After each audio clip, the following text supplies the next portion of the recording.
Thank you. Thank you. Well, a little bit of a surprise that we're going right now, but let's do it. This talk, funny enough, I don't have admin access to my own GitHub repo. So all the code and all the slides that is being released in this talk will probably be released when everyone wakes up on the East Coast of the US. So sorry about that, but you'll be able to get to it all from here.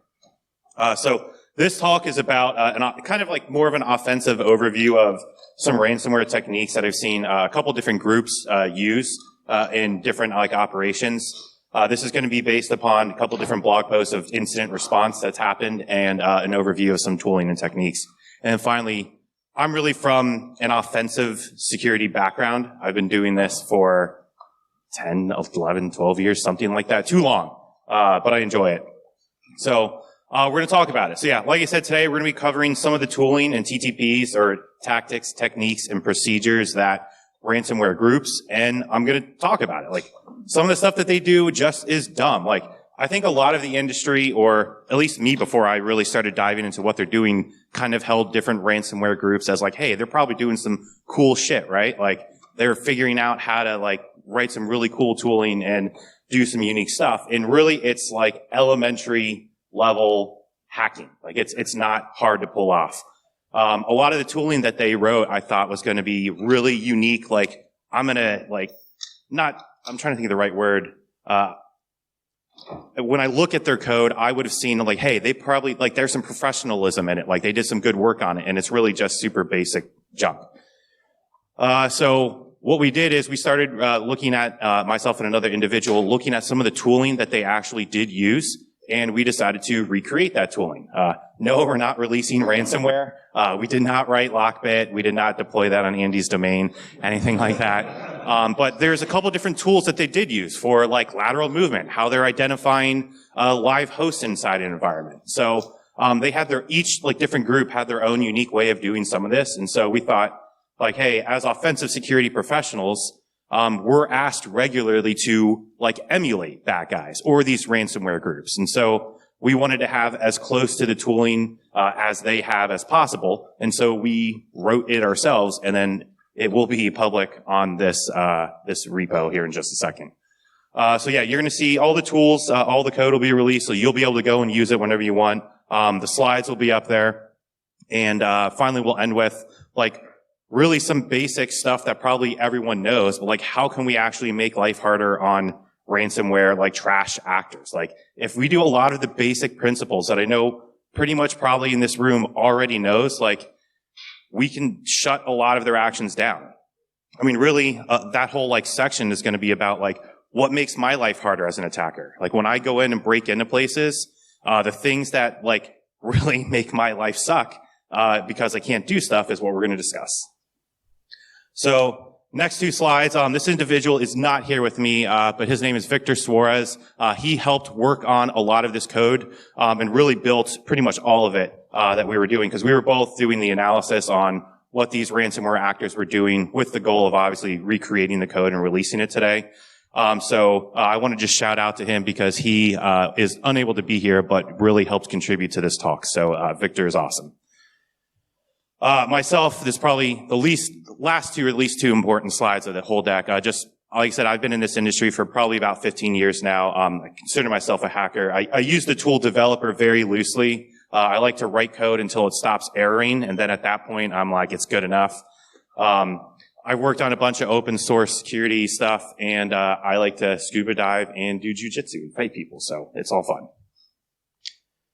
With that said, let's talk about this first group that we were looking into. One of the big things, and I don't know if people here have heard about it, is Cuba Ransomware.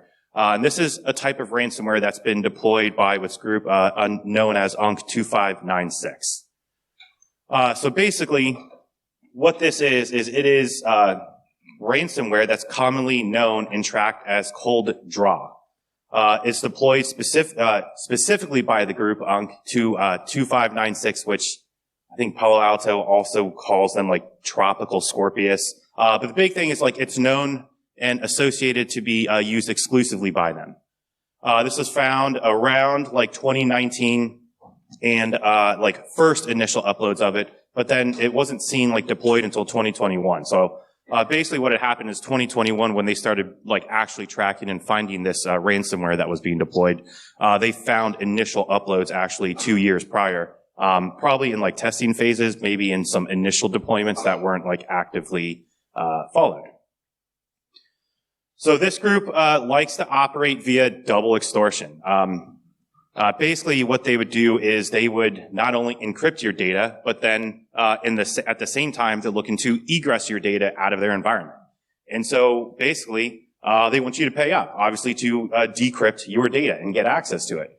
But if you don't want to actually go ahead and pay for your data, they're going to release it publicly and make it available basically as like a way to shame you. It's like, hey, look, they just got caught. We just deployed our ransomware and we're able to upload it to our site. So far, it's been tracked, I believe, by the FBI. I wish I had my citation up there, as they've made at least like 49.3 US million in ransom. So it was a pretty successful campaign, I would say, unfortunately. What they did, and I'll show you in like the next few slides, is they created their own website. And what would happen is, as information was stolen, there would be sample data uploaded on the website. So they basically had like a free section of the website and a paid section of a website. And you could go to look at, they would basically name you or whatever company as a victim. And they would look at, or at the free section, you could just go and download random pieces of data and see what there is. And like it's basically as proof of access that they were hacked and they were breached. And unfortunately, the paid section really allowed any interested parties, which could mean essentially anyone, that they could go in and purchase like a complete copy of all the data that they have. So here's an example of basically what it looks like. This is where they would go. This is kind of like the site that you would see where they would just have the data up here. So you'd have like your free section, and it would be a description of like some of the companies out there that were hacked, that were breached, the information about what they have, what they do. And like these are obviously from some of the free sections. So you could actually get some sample data out of this. They wouldn't obviously do the whole thing, just as proof that, hey, they were actually taken, and this is what we have.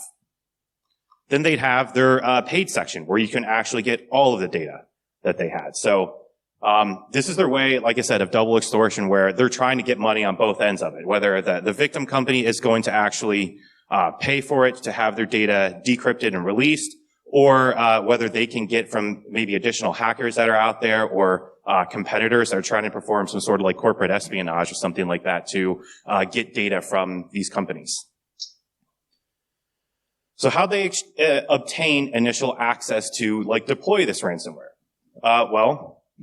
Exchange. Like this was like, I'm trying to think.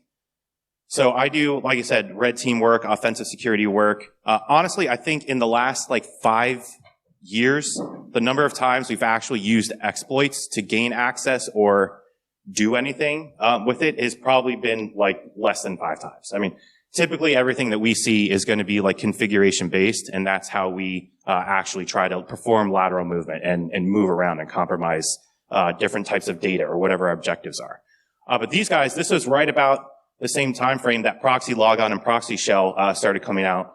And we were able to, I'm trying to think which test, we actually used proxy logon on some of our assessments, but then these guys used it to gain access to everything. So that was their vector. Like it wasn't typically phishing, it was actually exploitation driven. And then once they were in, they started resorting to like standard attacker tooling, like Beacon, RDP, PSExec, PowerShell. I mean, really any of like your standard tooling that you're going to see nowadays with operators breaking into places. One thing to note is like, I think like, I want to call out like the industry really seems to shit all over like Cobalt Strike because they think that it is this tool that was written by like a person that didn't care about security. I think it's worth calling out that it is an incredibly effective tool that was designed to be written and used by offensive security professionals, not like actually bad guys. The big thing that I want to point out is everyone says that, hey, or I've seen a lot of incident responders really dislike offensive security tools being written and pushed out there for professionals to be able to use to help test their environment. The biggest challenge that I would state like back to them is like, well, we have to get rid of basically all administrative tools too, right? Because I challenge, and I'd be curious if anyone has a counter argument, but I challenge to see like any administrative tool out there nowadays that's used for administering a network, servers, workstations, anything like that, that can't be repurposed by bad guys for offensive or like bad use. I mean, like you said, almost every single breach that you're going to see nowadays is going to be a significant amount of like PowerShell, a significant amount of like sysinternal tools. You're going to see, like we just said, PsExec. That's part of sysinternals, and that's widely used by attackers everywhere. So, just a side mini rant, like even though you're going to see Beacon in some of these, it's still a legitimate tool. With that said, basically, after they started gaining access and performing lateral movement, they were observed using web shells. Like this, it's funny, like nowadays at least, I don't know if any other red teamers, pen testers in here, like when's the last time that y'all have used like web shells to maintain access inside an environment? Like, curious. Anyone? Bueller? No, yeah, like we've never, I don't know that I've actually ever done that in my career, which is because pretty much any place that we do that, we try to maintain internal access that beacons out in one way or another. Generally, web shells, like, I don't know, it's just not something that we've seen used because in the few times that we've had, it's been caught really quickly. So it's always been odd to me to see like real threat actors nowadays like still consistently using web shells, and they do. They also used what's called like NetSupport's RAT. So that was used to try to maintain access inside their environment. And finally, we have some other tooling which we'll be talking about in a second, where there's something called Termite, which is basically a tool that it has shellcode embedded inside of it, which was used to like get beacon or interpreter or something active inside an environment. When it comes to escalating access, they've used, I mean, go figure, Mimikatz, right? Like it's out there, it's used everywhere. It's a really useful tool. When they have the chance, they also are creating like user accounts, which again makes sense. But with that also said, if you're on a red team assessment, right, like I can't think of the last time we're creating user accounts. I mean, pretty much every environment that we're operating in, if I'm actually trying to like not get caught, I'm generally not creating like user accounts that aren't like don't have a business purpose as of yet. So it's interesting to see how some of these groups are actually trying to maintain like different privileges by creating accounts at different levels and not having any sort of alerts going off when those accounts are created. So what about their own tooling though, right? Like there's a couple different things that they've used to try to help maintain access, perform lateral movement, and spread around. So they wrote their own scripts and code for various stages of this. So let's start with some simple post-exploitation stuff. One of the things that they would do is create a batch script to just essentially share every single drive on the system with everyone inside the environment. This is basically what it would look like. I mean, we're just doing a giant net share command with just granting everyone full access to it. So, I mean, this is even in like Mandiant's report. I have like links to it on the bottom in here.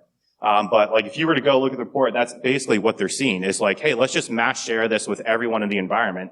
I mean, it makes sense though, right? Like, hey, let's try to make all the data accessible everywhere. So if we can get access to any drive, then we can go ahead and start trying to encrypt everything and all the data inside of it. Let me see, it's a point. Oh yeah, so during this phase, they're also looking for like, okay, how do we find different groups inside a domain, right? One of the main things is like, if you have the Active Directory command list installed on different systems, an easy way to figure out, okay, what computers are joined to the domain is we can just run this like get 80 computer commandlet. Most systems that I am on do not actually have that commandlet installed. Like it's typically going to be on your servers, not on workstations, at least what we're seeing. So Victor actually ended up writing another PowerShell script that basically recreates that same functionality. But this is what they, like this group, UNC2596 would do, is they would run get AD computer or a similar script that they have on their own to enumerate all systems inside their domain. Basically what they're doing is creating like an LDAP search to try to search for basically any type of object that is a computer inside of your domain. It's going to make that search. It's going to get all the results. and then it's going to store all of those results essentially into a a list containing computers. And basically right here, we can just see we're trying to find like the common name of whatever the computer is, add it to our list of what we have of all computers that are inside the domain, and then write it out to disk somewhere. So super basic PowerShell script that you can use to find what is every single computer joined to a domain. There's also a significant amount of like public tooling out there as well that does the same thing. I mean, you can look at like Bloodhound, you can look at PowerView, you can look at Ed, SharpView. I mean, there's a bunch of different things out there that you can use to capture this data. The next step that they would like to take is after they go ahead and get this list of systems, is they want to know, okay, of that entire giant list that's there, what systems are live? Like what systems are turned on and are active versus those that are just joined but may be turned off, or maybe from our network segment they don't have access to. Well, they would use this tool that is called wedge cut, and it's referred to that. And basically it used the output that came from your that PowerShell command to get a list of all computers inside the domain and try to connect to it. And the most simple way that they do it is just a giant ping sweep, which is like if I'm trying to stay hidden, I'm usually not trying to ping every computer inside the domain from a single system, but that's what they're doing. And so they're basically doing this via these like API calls, like ICMP, create file, send echo, close file. Long story short, if we wanted to recreate this, it's super simple to do so. Basically, all that we're going to be doing is reading in that list of computers one by one. We're going to go down through each computer. We're going to set the TTL up to 255, and then basically start going through and actually sending pings to every single one of those systems. And whenever we get a result, then we'll print that out and we can say that, hey, like this IP is up. Like super basic way to do this. So if you really wanted to recreate this their own way of how they do live host detection, this code will be available shortly and you can do it. With that said, there's a lot better ways that you can go through if you're actually trying to like not get caught to try to find if systems are live. But for whatever reason, the way that this group likes to operate it, they just kind of just send as many packets as they want out and just see and hope for the best. Finally, what this group would also start to do is they would start to actually begin deploying this cold draw, which is also known as Cuba Ransomware. The way it would work is it would, once it was deployed, it would start, like if you deployed it on a server, it would start trying to actually stop like common services that it's seen. So like your web services, potentially Active Directory, just anything that it commonly sees on a server, it wants to try to prevent that from running and start shutting those services down because, I mean, think about ransomware. It's all about destroying availability, right? Just trying to keep people from potentially being able to back stuff up or prevent it from going. What it would do is it would then start to encrypt files. And as it encrypts files, it would give basically the encrypted files a .cuba extension. So hence, obviously, the name. Basically, the way that this worked is that there was like an embedded RSA key that it would start going through a list of files and perform that type of asymmetric encryption and then save the encrypted files to disk, so that which is virtually unusable by anyone, obviously, unless you have the key to decrypt it. Interestingly enough, each file was basically prepended with a header that was basically stated fidel.ca. So if you looked at like an example of this file, like this was from Palo Alto, they would actually see that as the header for every single encrypted file that Cuba Ransomware would hit. So again, just more association with it. So I do not believe in releasing the code of ransomware, but there is ways that you can, like if you wanted to figure out how to do a sample test of doing something like this, you can easily recreate this. And we wrote some code for it too. Basically, it's going to be another C# application, which we have embedded. You definitely want to embed private keys in all your code, by the way. But no, in this case, just for, so everyone has it, like you can see it, there is a public and private key that's included. So I'm going to trip. Included within our code here. And then basically what's going to happen is we have it right now, this is an old link, where basically it will go to a URL and download like a text file that we're hosting, because I don't actually want to encrypt and destroy our customers' environment and data, go figure. It's going to go download basically a benign file that just says like, this is sample data or something. It's like a text file that just says something like that.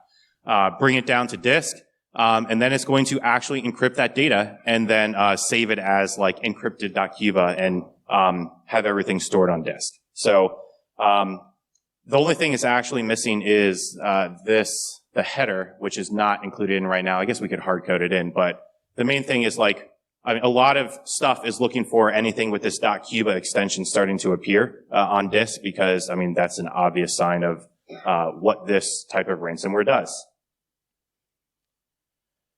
One last thing that I had mentioned earlier is they also like to deploy and utilize something called Termite, which is basically an encrypted shellcode loader. So we can store shellcode inside this application or DLL, whatever. I believe in this case it's actually a DLL. And this, yeah, it was a DLL because it's going to have an export out there called clear my tracks by process. And basically what would happen is you would call run DLL 32, provide it the path to the DLL, specify the method that you want, along with a password. And so we have a very simple implementation which is not truly encrypted, but and you'll see that in a second. But the way that it would actually work is it would take whatever your actual password that you're using, provide it into the DLL, try to decrypt all the code inside of it, and assuming you gave it the correct password, it's going to load up Beacon or Meterpreter on that system so that the ransomware operators can actually start going active and like trying to issue commands, do whatever it is that they want to do. So this is, again, not truly encryption because we're just basically doing string comparison right here. But like in basically our Termite version that we have this export for clear my tracks. We're basically just looking to see, okay, what is the password that you want to use in order to actually trigger if we jump to our next function. Assuming in this case it meets this string, then it's going to just perform like your standard shellcode execution, where in this case all that we're doing is actually popping calc on a system. Again, nothing malicious. But then we're allocating memory for our shellcode, copying that memory copy shellcode into the memory that was allocated. We're creating a thread, and then we're going to say, hey, let that thread run forever until like Beacon or Meterpreter closes itself and exits. So my thoughts overall on this were like, there was really nothing like super groundbreaking on how they operate. Like, I mean, these guys, they had some interesting tooling, but it's like, I mean, again, we're running ping sweeps to actually try to perform live detection inside an environment. Like, as a ransomware operator, I would think your ability, like, you don't want to get caught, right? Because you want to try to elevate and get as much in the way of permissions as possible, deploy your ransomware to then have its mass effectiveness, so where it can spread everywhere, encrypt everything, impact backups, and prevent someone from really being able to recover and making it more likely you would get paid. However, like, in my opinion, the tooling doesn't really always reflect that. Like their choices on how they're trying to do different things don't really show that they're trying to care that hard. Again, ping sweeping. The novel thing was their implementation of like ransomware. And I use like novel very much in quotes. But it was kind of interesting to read about and see what they were doing. Otherwise, like, again, this was one example of a ransomware group that I thought I was going to respect, not in what they're doing, but like in their tradecraft from a tradecraft perspective. And they kind of let me down. So nothing really awesome there. One other one that's worth discussing a little bit, again, probably a little bit more of a letdown too, is UNC 2198. Like, basically the theme of this, where I'm going, is like, I used to expect these types of groups out there to like really have some cool stuff and be like, that's why they're so successful. That's why they're making all this money. That's how they're getting around all of these things. And like, they're just regular people that have like average tooling at best, in my opinion. UNC 2198. So these guys are a financially motivated group. Like, they want, I mean, I guess what ransomware group isn't, but like, these were guys are really wanting to try to go around and like obtain money. They have been observed using initial access brokers, which is a little bit more interesting to me because, you don't always see this, but these guys would go out and like other ransomware groups or initial access groups will go out there, obtain like footholds inside environments, and then sell that access to others so that they don't have to like fish their way and they don't have to break in through exploitation or anything like that. And so this group would leverage those initial access brokers to get access. They've also been observed using ICE did. I'm sorry if I'm slaughtering that. And they would use that to try to help activate and like get access as well. So this is always the funny part to me. Basically what they would do is ICE would start, they would send a phishing email with a compressed password protected document that the password is also sent to the victim in the email. And the victim would just open the document with the password, run it, and that would basically contain like a malicious macro, I believe, which would download photo loader, which would then download ICE and provides that access into the system. This is the part that always gets me. Like the recipient opens the password. Like I always would think like when there's going to be like Colonial Pipeline or some like other massive hacks out there, that there's going to be some like elegant way, if professionally speaking, that like these groups would get access and like start being able to like work their trash magic and try to like deploy their ransomware. And it all literally comes down to someone sending an email with an encrypted zip saying, this is the password, and they just open it. Like, I don't know about you, but like on my red teams, if I were to do that, like I would probably get laughed out of there and they would tell me not to come back. Like they don't want me to actually do, like we use like browser-based attacks. We'll use, just other various types of attacks to get in. But if this is what I did, it bothers me. Like I don't know how these guys are still getting access everywhere, but people are going to people, I guess. Like they're going to get access and like open these documents and read them. So effectively, this is something, if we really wanted to recreate doing something like this, we can just use like the zip command line utility in Linux and create a file that is password encrypted that just contains a macro. And I refuse to write VBA code and provide you with that because VBA is trash. So it's like a couple other languages that I've had to learn recently, like Perl I don't want to touch, VBA I refuse to touch. So yeah, that's on you. So we didn't recreate that one, but you can have fun with that. I guess maybe, you know what I did? I went to Stack Overflow. So I gave y'all some Stack Overflow code instead of, I didn't write it then, so I feel better than that. But yeah, it's just basic stuff, right? Like you can have like VBA code that when it runs goes to a specific URL that you care about, downloads a file, and then like just starts a process that executes that. I stand by the fact that I did not write this. What they would next use is photo loader. And so this is another loader that has been observed to actually download ICE did. Again, sorry for the mispronunciation. This was kind of interesting where it creates a web request for basically a fake image file. And so it's like it's making a request to like a .jpeg or something, but it's not really a JPEG. It's not like a graphic. What that is like an RC4 encrypted file of some sort, and which contains data. And that data would basically be downloaded, decrypted, and then executed. And then it's most likely some form of shellcode that can just be executed on the system and have something else installed. So this is way easier than it sounds to actually get going. We didn't even write like the initial like RC4 encryption, decryption routine. Like this is stuff I firmly believe in trying not to roll out your own crypto. So the last thing I'm trying to do is write any sort of crypto routines. So these were just RC4 encryption and decryption methods that were already out there in public that we leveraged. So that's all that is. And basically at that point, all we're going to do is like say, hey, we're going to try to download a file to this like location. We're going to make a web request to something called like test.png, which is really not a PNG file. Basically, decrypt that data with like this key that we're providing it, and then try to allocate memory, and then again perform some sort of shellcode injection and get like whatever that data is actually injected up into memory. So this was commonly used for ICE did, but like this same thing could be used for anything. Like if you take shellcode from Interpreter, Beacon, Brute Retell, Nighthawk, anything like that, like encrypt it and shove it up into like a fake image file, this would work to like download that and get it working. Doing something like this is going to be get around like AV EDR products probably a little bit more in my experience out there than if you were to like embed that data inside of like your binary.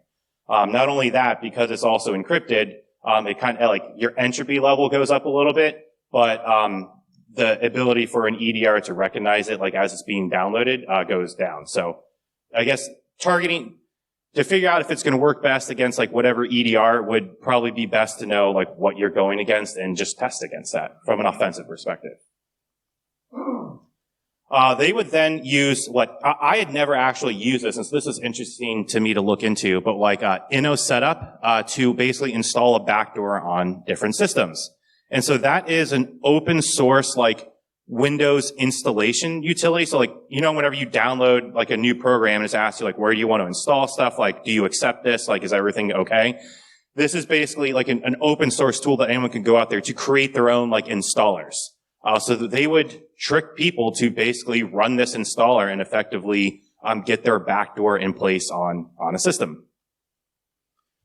And finally, though, then it came down to like just looking at like junk code, and this like it hurts my eyes to look at this. I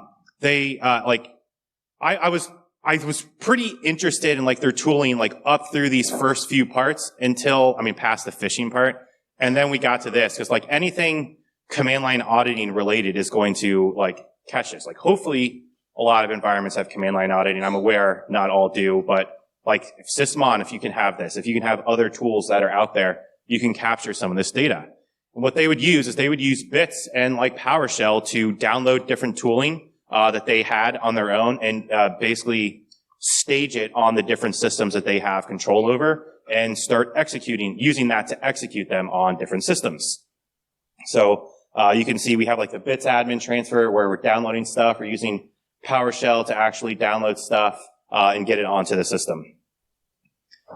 Then again, it comes down to they're using a wide range of like different tools. Like once they've downloaded tooling and they want to start going active and using different command and control tools, they would use Beacon, like Meterpreter, Kodiak, or like Empire, anything like that out there to get stuff like up and running, and so that they can start performing lateral movement. And then once they've gained enough privileges, actually start deploying their ransomware.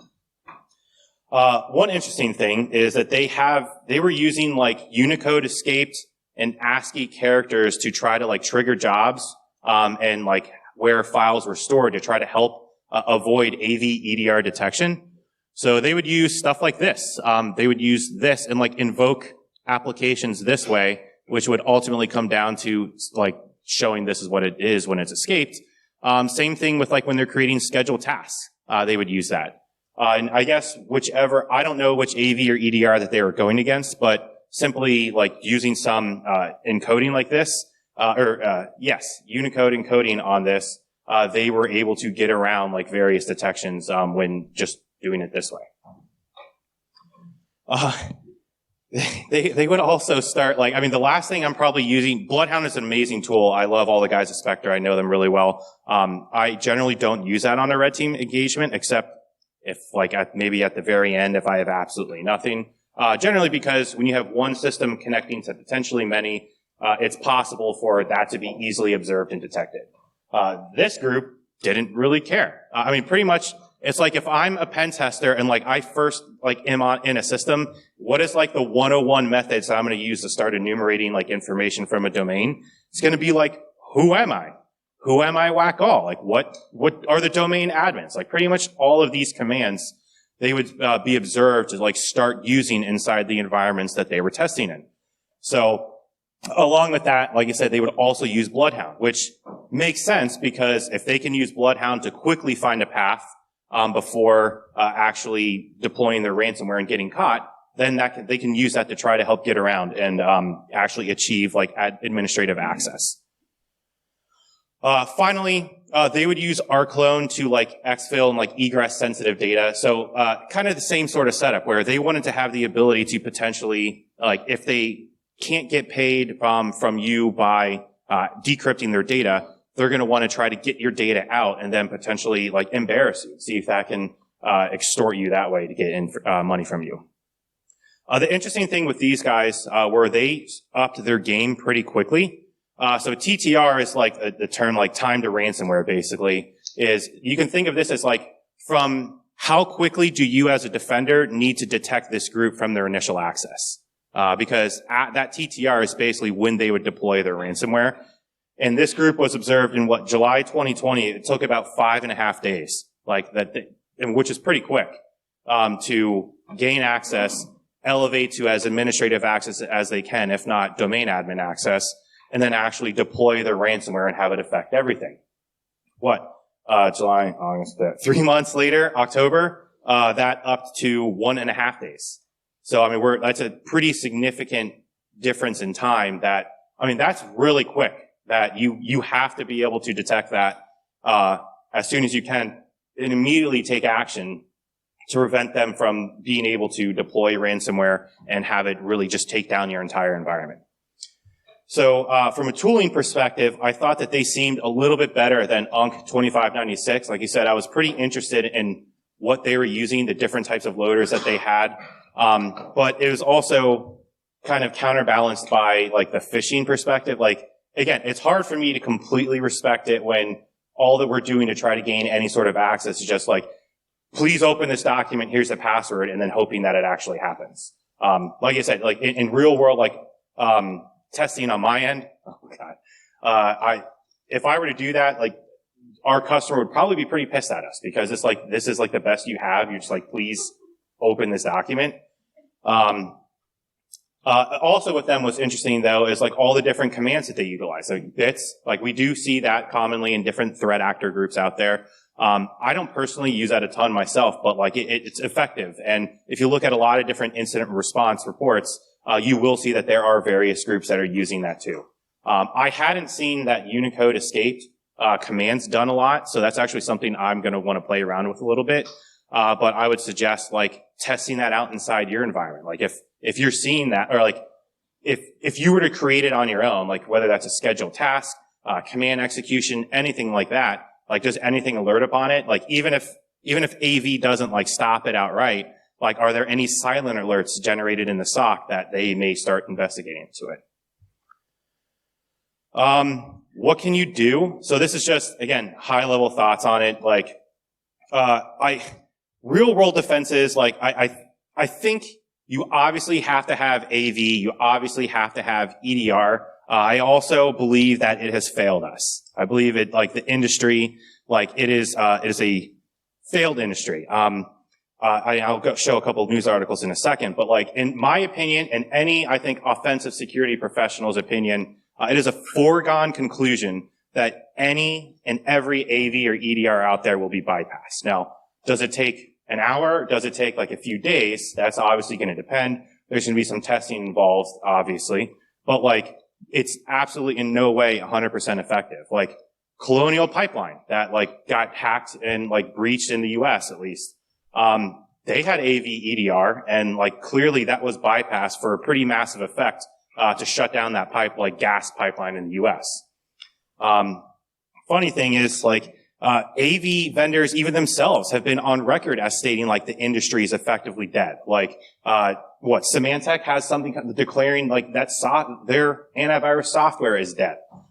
They've stated that this is like a losing battle, which unfortunately I can also agree. These are a couple guys, I believe, from Kaspersky, which they say like the virus writers are now so good at beating AV products that the game is falling to the side of the criminals. Basically, it doesn't look like we're on the winning side of this battle. So, I mean, the industry itself knows that they can't completely keep up with everything that's happening right now, which is unfortunate. And the long story short is there has to be something else out there besides AV EDR that you can use. I mean, AV itself even has broken Windows systems. Like, this is just one of many articles that are out there that you can look up where, not to like bash on Kaspersky or anything like that, because it's happened to other AV EDR vendors as well, where they accidentally like label a specific DLL as being malicious, and like it's a core Microsoft library. I've seen stuff where like systems have blue screen. Well, like in this case, it's not as bad, but they've like lost all internet access. So, I mean, the software that's designed to protect you, like not only can't do it, I think, incredibly effectively, but it's also had negative impact. So am I advocating that, like, you shouldn't use AV EDR? No. Like, of course, like, I'm a believer in, and like, I'm sure I'm speaking to the choir here, a believer of, like, layers of security, right? Like, what may get caught now won't get caught later, but I hope I have another layer coming after that. Like, all of these things, these are what I think some of the best things out there. Again, probably preaching to the choir, but the number one thing that makes my life the hardest when I'm testing any single environment is application allow listing software. Okay, has anyone deployed application allow listing software? I'm just curious. Okay, the people that have, does anyone, this is always an interesting question, anyone regret doing that? No, I'm always curious because, like, I have the people, it's usually, so we went maybe like 3-4 hands in the crowd that said that they've done it. That's usually about the number of people that I get anytime I ask that question. Like, it's an incredibly minimal amount of people. But every single person that I have ever asked that's a ton of work to do, right? Like, you gotta gold image systems or figure out what applications are trusted and safe, like what aren't. And it's a ton of work. But everyone that I know that has done it has said that they don't regret it at all because it instantly has reduced the amount of threats that they've seen, in the event that, like, it gives them telemetry to go off of when stuff that should have been blocked or was attempted to run was blocked. Well, they now know about that and can start investigating it. Like, your standard drive-by malware that might be installed from, like, going to bad websites or people downloading a stupid email saying, like, hey, here's this encrypted document, like, open it with this password. That's not going to run. Like, the hardest environments that I have to, like, break into and gain initial access are those with an application allow listing deployed. Like, I have no money in the game, so I'm not trying to sell anything here. If there's one thing that, like, I would almost always recommend to everyone universally, it's to do that. Canary tokens are another thing, like, that we've seen. Like, when we go into different environments, the more mature environments started to include deception, whether that's, like, accounts that are out there that basically no one would ever touch, and if they ever see active, they know something's going on. Files, like, on data, like, we'll find, like, some sensitive data or that we want to try to egress, or maybe we find, like, account information stored in different files on disk, on shares.